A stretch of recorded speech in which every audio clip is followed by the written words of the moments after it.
खगोलीय पिंडों की गति। खगोलीय पिंडों की गति में फर्स्ट हेडिंग है ग्रह। क्या है? ग्रह। ग्रह क्या होते हैं? ग्रह वह आकाशीय पिंड होते हैं जो सूर्य के चारों ओर चक्कर लगाएं। एक सूर्य है, सूर्य के चारों ओर क्या लगाते हैं? चक्कर लगाएं। उन्हें क्या कहते हैं? ग्रह कहलाते हैं। ग्रह वे आकाशीय पिंड होते हैं जो सूर्य के चारों ओर चक्कर लगाते हैं। पृथ्वी क्या है? ग्रह है। पृथ्वी क्या है? माने पृथ्वी है। और पृथ्वी क्या करती है? सूर्य के बाद चारों ओर चक्कर लगाती है। उसे क्या कहते हैं? ग्रह कहते हैं। और उपग्रह, नेक्स्ट सेकेंड उपग्रह। उपग्रह क्या होते हैं? उपग्रह वे होते हैं जो ग्रहों के चारों ओर चक्कर लगाएं। जैसे पृथ्वी है, पृथ्वी का ग्रह कौन सा, उपग्रह कौन सा है? चंद्रमा है। क्या है? उपग्रह चंद्रमा। और चंद्रमा क्या करता है? इसके चारों ओर चक्कर लगाता है। उपग्रह वे आकाशीय पिंड होते हैं जो ग्रहों के चारों ओर चक्कर लगाते हैं या परिक्रमा करते हैं, उन्हें उपग्रह कहते हैं। उपग्रह दो प्रकार के होते हैं। एक प्राकृतिक उपग्रह होता है, प्राकृतिक उपग्रह, और ये क्या होता है? कृत्रिम उपग्रह। कृत्रिम उपग्रह। प्राकृतिक उपग्रह कौन कौन से? चंद्रमा है, बृहस्पति का टॉर्नेडो है, काफ़ी बड़े बड़े उपग्रह होते हैं। मंगल ग्रह के कुछ, फोमोस नाम का एक उपग्रह है मंगल का। यानी सबसे बड़ा उपग्रह किसका है? बृहस्पति का है। सबसे बड़ा उपग्रह बृहस्पति का है। सबसे बड़ा उपग्रह बृहस्पति का है। और कृत्रिम उपग्रह की बात करें, प्राकृतिक उपग्रह जो प्रकृति के द्वारा निर्मित हो उसे प्राकृतिक उपग्रह कहते हैं। कृत्रिम जो मानव के द्वारा बनाए जाए उसे कृत्रिम उपग्रह कहते हैं। नेक्स्ट हेडिंग है उपग्रह की कक्षीय चाल। उपग्रह की कक्षीय चाल क्या है? कक्षीय चाल। उपग्रह की कक्षीय चाल। उपग्रह की कक्षीय चाल को V0 से प्रदर्शित करते हैं। किससे प्रदर्शित करते हैं? V0 से। मान लेते हैं कि ये कोई पृथ्वी है। ये क्या है? पृथ्वी है। और यहाँ पे कोई उपग्रह क्या कर रहा है? पृथ्वी से आरी मीटर की दूरी पर एक उपग्रह परिक्रमा लगा रहा है। क्या कर रहा है? परिक्रमा लगा रहा है। पृथ्वी के चारों ओर एक उपग्रह लगा रहा है। तो अब ये उपग्रह जो है इसके केंद्र की ओर एक अभिकेंद्र बल लगेगा। अपन यहाँ से लिख दें, माना एक एम द्रव्यमान का, क्या है? एम द्रव्यमान का उपग्रह, एम द्रव्यमान का उपग्रह पृथ्वी के चारों ओर आरी मीटर की दूरी पर चक्कर लगा रहा है। क्या है? पृथ्वी के चारों ओर आरी मीटर की दूरी पर चक्कर लगा रहा है, जिसके कारण उसके केंद्र की ओर एक, पृथ्वी के केंद्र की ओर एक अभिकेंद्र बल उत्पन्न होता है। क्या होता है? एक अभिकेंद्र बल। अभिकेंद्र बल क्या सूत्र था? mv²/r, जिसके कारण एक अभिकेंद्र बल उत्पन्न होता है, जिसका मान, अब जहाँ से न्यूटन, अगर आपने न्यूटन का गुरुत्वाकर्षण नियम पढ़ा होगा तो उसमें देखा होगा यहाँ पे दो पिंड बनते हैं, इनके बीच लगने वाला आकर्षण बल क्या होता है? इनके बीच लगने वाला आकर्षण बल उन द्रव्यमानों के गुणनफल के अनुपाती तथा उनके बीच की दूरी के वर्ग के व्युत्क्रमानुपाती होता है। ये सूत्र निकलता है वहाँ से। अगर आपने मेरा फर्स्ट वीडियो नहीं देखा है तो आप देख सकते हैं। ये होता है वहाँ पर गुरुत्वाकर्षण बल। अब जब पिंड यहाँ पे है, एम द्रव्यमान का ये पिंड है, ये पृथ्वी का द्रव्यमान एम ही होता है, और ये आरी मीटर की दूरी पर है। कितनी मीटर दूरी पर है? मान लेते हैं आरी मीटर, पृथ्वी से आरी मीटर की दूरी पर है। पृथ्वी से कितनी दूरी पर है? RE मीटर की दूरी पर हो, तब हमने यहाँ पे कितना ले लिया? R ले लिया है। तो यहाँ पे RE भी ले सकते हैं, कोई दिक्कत नहीं है। अगर पृथ्वी के केंद्र की ओर है तो RE हो जाएगा, कोई दिक्कत नहीं यहाँ पर। अब RE मीटर की दूरी पर हो तो गुरुत्वाकर्षण के नियम से, गुरुत्वाकर्षण का नियम क्या लिखा है? यही होता है। तो ये आपस में क्या हो जाएंगे? बराबर हो जाएंगे। समीकरण 1 और समीकरण 2 आपस में क्या हो जाएंगी? बराबर हो जाएंगे। यहाँ पर ME ले लेते हैं क्योंकि हमने ME लिया है, तो ये ME हो जाएगा। अब दोनों बल हैं तो दोनों बल क्या होंगे? आपस में बराबर होंगे। मतलब mv²/RE बराबर GME/RE²। यहाँ से M से M एक कट जाएगा, एक आरी से एक आरी कट जाएगा। ठीक, तो यहाँ से V0 ले लेंगे यहाँ पर, क्योंकि हमने कच्ची चाल कितनी है, V0 है। तो यहाँ पे V0 स्क्वायर बराबर GME अपान RE। तो V बराबर ये V0 बराबर निकल आया है। तो V का मान कितना निकलेगा, अंडर रूट, ये V स्क्वायर लगा, इस पर क्या चढ़ जाएगा, अंडर रूट GME अपान RE। ये एक मान निकल आया, V0 बराबर ये एक मान निकल आया है। ठीक, अब इतना मान निकल आया। अब यहाँ से हमने एक क्वेश्चन और पढ़ा था, G तथा G के संबंध से, G तथा स्मॉल जी, कैपिटल G तथा स्मॉल जी का संबंध क्या था, GRE स्क्वायर बराबर GRE स्क्वायर बराबर GRE स्क्वायर बराबर GME, यही सूत्र पढ़ा था हमने, GRE स्क्वायर बराबर GME। जहाँ पे GME दिया है वहाँ पे हम GRE स्क्वायर रख सकते हैं। मतलब हम यहाँ कहाँ पर रख सकते हैं, यहाँ पे मान रख सकते हैं इसको। अब यहाँ पे मान रखने के लिए यहीं पे रख लेते हैं, क्योंकि वहाँ पे अब जगह नहीं बची है। यहाँ पे रख लेते हैं V0 बराबर GME की वैल्यू कितनी है, GRE स्क्वायर। तो यहाँ पे रखेंगे G under root GRE square upon RE दिया है, RE से RE कट जाएगा तो बराबर कितना बचेगा, अंडर रूट GRE।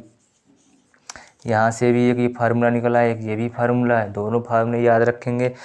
अब कच्ची चाल है, वेग है, तो इसका मात्रक क्या हो जाएगा, मीटर प्रति सेकेंड। मात्रक क्या हो जाएगा, मीटर प्रति सेकेंड। इस तरह से ये कच्ची चाल हो गई। अब नेक्स्ट हेडिंग अब समझा देते हैं कैसे निकाल। माना कोई ME, माना पृथ्वी का द्रव्यमान ME तथा त्रिज्या RE है। ठीक, एक M द्रव्यमान का पिंड पृथ्वी के चारों ओर, ये उपग्रह M द्रव्यमान का उपग्रह पृथ्वी के चारों ओर एक समान चाल से गति कर रहा है, तो इसके केंद्र की ओर एक अभिकेंद्र बल उत्पन्न होता है। अभिकेंद्र बल ये क्या है, अभिकेंद्र बल है, अभिकेंद्र बल उत्पन्न होता है। अभिकेंद्र बल बराबर MV0 स्क्वायर अपन RE, क्योंकि यहाँ पे कच्ची चाल V0 होगी।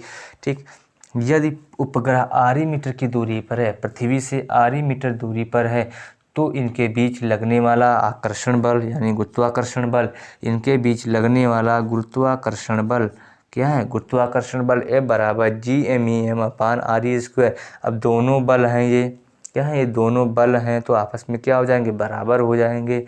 MV square upon RE GMEM, यहाँ से MM कट जाएगा, RE से एक RE कट जाएगा, तो यहाँ V स्क्वायर बराबर GME अपन RE बचेगा।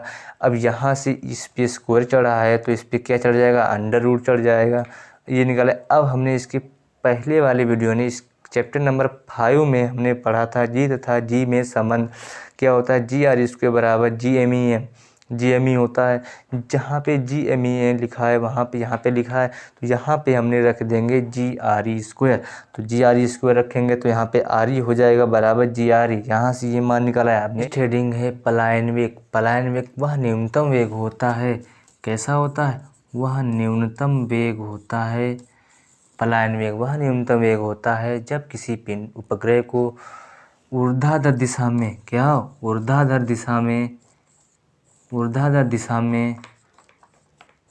दिशा में पृथ्वी के गुरुत्वाकर्षण से बाहर फेंक दिया जाता है। पलायन वेग वह न्यूनतम वेग होता है जो किसी उपग्रह को ऊर्ध्वाधर दिशा में पृथ्वी के गुरुत्वाकर्षण बल, क्या हो, पृथ्वी के गुरुत्वाकर्षण बल से बाहर फेंक दिया जाता है, तो वह पृथ्वी पर वापस कभी लौटकर नहीं आता है। इसे ही पलायन वेग कहते हैं। पृथ्वी पर पलायन वेग 11.2 किलोमीटर पर सेकेंड होता है। पृथ्वी पर 11.2 किलोमीटर पर सेकेंड, कौन सा, पृथ्वी पर। अब चंद्रमा पर कितना होता है, चंद्रमा पर होता है 2.5 किलोमीटर पर सेकेंड। ये हो गए पलायन वेग। अब पलायन वेग का निगमन देख लेते हैं, पलायन वेग का सूत्र निकाल लेते हैं। पलायन वेग ये वेग है, तो पिंड में स्थितिज ऊर्जा और गतिज ऊर्जा दोनों होती हैं, परंतु दोनों आपस में क्या होती हैं, बराबर होती हैं। माना पिंड का द्रव्यमान m है तथा उसका कच्ची चाल V0 या पलायन वेग, उसका पलायन वेग v है, तो पिंड की गतिज ऊर्जा बराबर, गतिज ऊर्जा के E बराबर क्या होता है सूत्र, 1/2 mv square, 1/2 mv square, 1/2 mv square होता है। यहाँ पे पलायन वेग क्या है, v है, E है, तो v स्क्वायर हो जाएगा। गतिज ऊर्जा ये हो गई। जब पिंड का गतिज ऊर्जा ये हो गई, अब स्थिर ऊर्जा भी होती है। पिंड में पलायन ऊर्जा स्थिर ऊर्जा के बराबर होती है। पिंड की पलायन ऊर्जा या उपग्रह की पलायन ऊर्जा, उपग्रह की पलायन ऊर्जा पिंड की स्थिर ऊर्जा के बराबर होती है। क्या होती है? स्थितिज ऊर्जा के बराबर होती है। स्थिर ऊर्जा U बराबर क्या होता है? सूत्र mgh पढ़ा होगा हमने। U बराबर mgh पढ़ा है। यहाँ पर h ऊंचाई है। अब यहाँ पर हमारी h क्या है? पृथ्वी से ऊंचाई ली जा रही है, तो r ऊंचाई ले सकते हैं, यहाँ पर ले सकते हैं। तो U बराबर क्या हो जाएगा? mgre। ये हो गया सूत्र यहाँ से एक। अब आपस में ये क्या है? बराबर हैं। गतिज ऊर्जा और स्थिर ऊर्जा आपस में क्या होंगी? बराबर होंगी। मतलब 1/2 mv² बराबर mgre। ठीक, यहाँ से देखो m, एक से m कट जाएगा, यहाँ से बचेगा ve² बराबर अंडर रूट 2 बढ़ जाएगा 2gre।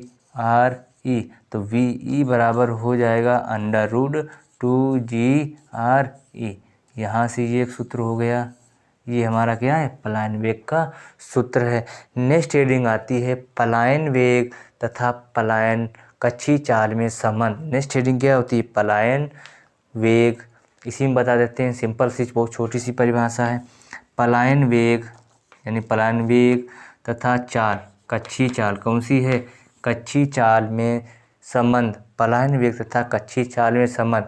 हमने पलायन वेग बराबर अभी निकाला है अंडर रूट 2gre। यही निकाला है अंडर रूट 2gre। पलायन वेग बराबर अंडर रूट 2gre। पलायन वेग बराबर अंडर रूट 2gre निकाला है। अब हमने इसके पहले कक्षीय चाल फर्स्ट में निकाला था अंडर रूट v0 बराबर अंडर रूट gre ये निकाला था। अब दोनों समीकरण देख लेते हैं। यहाँ पर देखो इधर ve बराबर, इसको हम क्या लिख सकते हैं? अंडर रूट 2 और गुणे अंडर रूट gre, ये लिख सकते हैं। इसको गुणा कराएंगे फिर वही आ जाएगा यहाँ से अंडर रूट 2gre। अब इसका मान कितना है? v0 है, तो यहाँ पे v0 रख सकते हैं। तो ve बराबर अंडर रूट 2 इंटू v0। इसका मतलब ये हुआ है किसी पिंड का पलायन वेग कक्षीय चाल का √2 गुना होता है। किसी पिंड का कक्षीय पलायन वेग क्या होगा? किसी पिंड का पलायन वेग कक्षीय चाल का √2 गुना होता है। इस तरह से आपका ये पूरा चैप्टर ख़त्म हो गया है। आप अगर ये चैप्टर देख लिया है तो इसके पहले वाला भी चैप्टर आप देख सकते हैं, चैप्टर नंबर 5। ठीक, जय हिंद, जय भारत।